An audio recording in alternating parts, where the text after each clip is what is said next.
Alright, let's keep this video very short, but hopefully straight to the point, or at least you get the point at the end. I wanted to talk about the law of compensation, which I've briefly talked about in a video months ago. But individually speaking, if we consider this concept in our lives, you're going to find out that you'll be much more effective at actually working on your dreams and eventually seeing some results happen for you in your world. Now, the law of compensation has 3 steps to them, as they were taught to me by my mentor at the time, Bob Proctor. And he would say you start out with number 1, which is the need for what we do in life. So if you look at your own dream, could you ask yourself the question, is there a need for what I do? And the thing that I discovered over years of really contemplating this question, because it is actually a very interesting point. I mean, what if there's no need for your dream? Is there a point to executing your dream? But here's the thing, if you're passionate about a dream, if you're truly passionate about something, there will always be people who are interested in seeing or perhaps buying or at least supporting what you're so passionate about. So therefore, there is always a need for what you do in life, which is very important to grasp, because considering your own dreams in life, you might somehow have felt that maybe it's not worth your time, maybe you shouldn't go for it, maybe it will take too much time to actually realize it, and that time could be used in a better way perhaps. But if there's a need for what you do, then no matter how long it takes to achieve a dream, it was still worth your time. It was still beneficial in a way. Now, the second step in this law of compensation is called your ability to do it. Now, this is very, very important. I want you to really think about this carefully concerning any goal you have. Whatever the goal is, it really doesn't matter. But if you ask yourself the question, how good am I at what I'm doing?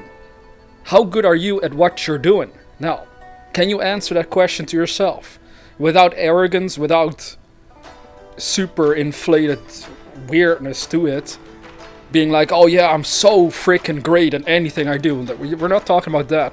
We're just talking about it in a logical sense. Are you good at what you're doing? So if you want to write a book, are you good at writing? If you want to be a YouTuber, are you good at putting together videos? Are you good at editing videos in the style that you would like to make them?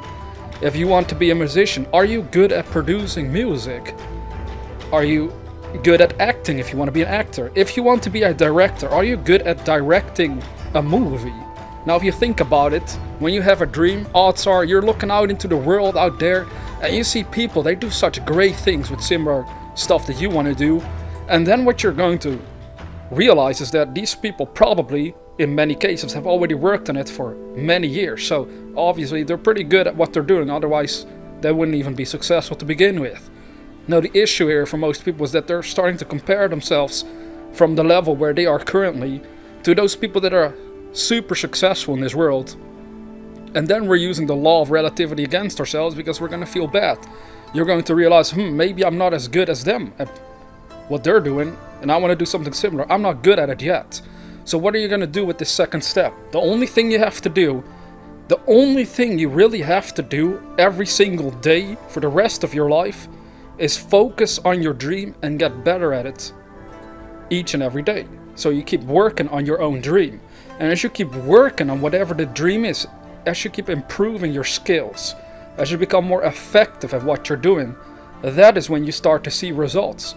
That is when people start to show up who actually might want to support what you're doing. And then you're no longer alone, or perhaps you might feel like a failure because there's nobody supporting your work right now. But if you keep practicing, if you keep becoming better at what you're passionate at doing, that is when the world will respond to your work.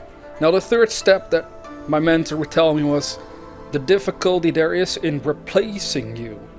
Now, this is a very interesting point as well, because if you really think about it, if you just start out with something, you're pretty easy to replace unless you're very, very talented in a way that hasn't been done before, or nobody has been able to do it. Maybe you're that unique in your approach that you're already difficult to replace. But for most of us, when we start out, you could essentially say we're very easy to be replaced. But you see, you want to become difficult to be replaced. How do you reach that level where the world actually respects you and wants your help and wants to support your work in life? Well, you get to that point if you go back to the second step. It all ties into your ability to do it. And now the funny part is the first step, the need for what you do, also gets added to that step once you become good at what you're doing. there becomes a bigger and bigger need for more and more people for what you're doing. You see this all the time. That is how people become famous, for example. They start out, they might not be famous, but then one day they're like famous. They have hundreds of thousands of people supporting what they're doing. Why? Because they're good at what they're doing, and because of that, there's a bigger and bigger need for what they're doing, and they became difficult to replace. So that is the one step that you have to understand if you really want to show yourself throughout 2020 that you can manifest any dream you hold in your mind right now, is to become good at executing your own dream.